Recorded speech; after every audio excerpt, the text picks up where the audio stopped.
Hi! Welcome back to Braille's channel. Nagbabalik pong muli ang inyong lingkod para sa isa na namang pahabol na payout updates for this weekend. Kung isa po kayo sa naghihintay ng inyong payout ay baka isa na po ang inyong lugar sa ating mababanggit.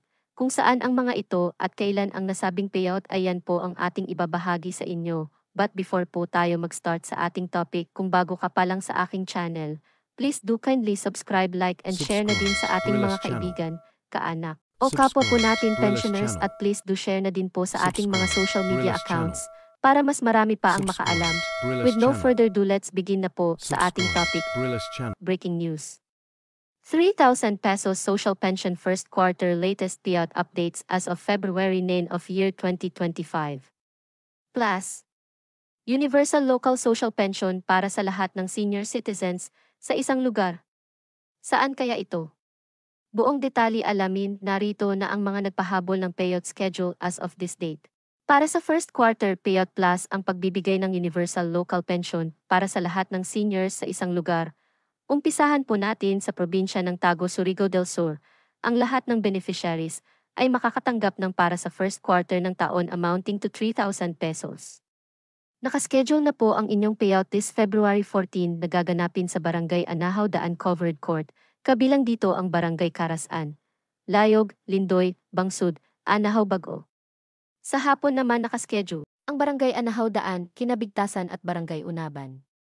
Ang mga nakaschedule naman sa Barangay Bahaw Covered Court ay ang Barangay Unidos, Hubang, Kabangahan, Alba, Badong at Kayale.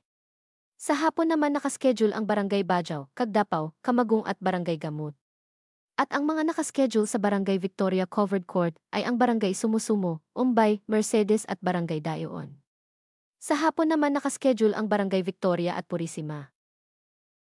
Ang sumunod naman ay sa probinsya ng Magdiwang, Romblon. Nakaschedule na po ang inyong payout this February 10 na gaganapin sa Agsaw Covered Court, kabilang dito ang Barangay Agutay, Agsaw at Ipil. Ang nakaschedule naman sa Magdiwang Multipurpose Hall ay ang Barangay Ambulong, Haw-Asan at Dulangan. At sa hapon naman nakaschedule ang Barangay Silom, Tampayan at Poblacion.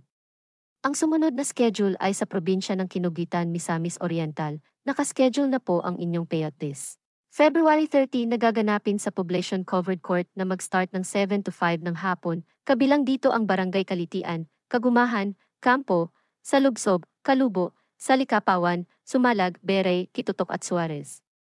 Sa hapon naman nakaschedule ang Barangay Bulisong, Esperanza, Panabol, Poblacion at Barangay Buko. Ang next naman po natin ay sa probinsya ng Barangay 5A Bangkerohan, Davao City. Nakaschedule na po ang inyong payout this February 10 hanggang 12. Ang schedule ng oras at venue ay makikita niyo po sa inyong mga barangay. Samantala, sa probinsya ng Capas Tarlac ay nakapagbigay na ng social pension para sa first quarter ng taon sa 357 beneficiaries sa 5 barangay: Estrada, Talaga, Dolores, Santa Rita at Manga.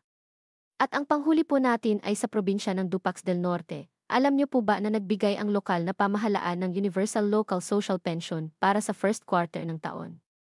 Ito ay tinaasan nila from 500 to 1,000 pesos kada buwan, kaya't ang lahat ng kanilang senior citizens na umabot sa 939 beneficiaries, kabilang dito ang lahat ng seniors, kahit may pension man o wala, mahirap o mayaman ay nakatanggap ng tig 1,000 pesos or 3,000 pesos para sa first quarter ng taon. Ito po ay bukod pa sa National Social Pension na galing sa national government. Bukod pa dito, nagbigay din ang pamahalaan ng financial assistance para sa 234 solo parents, beneficiary sa kanilang lugar. Napakaswerte naman po ng mga residente ng Dupax del Norte, sanay ang lahat ng lugar ay maging ganito ang programa sa lahat ng kanilang nasasakupan. That's it. Sa ngayon ay ito pa lamang ang mga naglabas ng kanilang payout schedule as of this date. Manatili po kayong nakatutok sa aking channel para sa mga latest payout updates at iba pang impormasyon na para po sa inyo. Marami pong salamat and God bless everyone.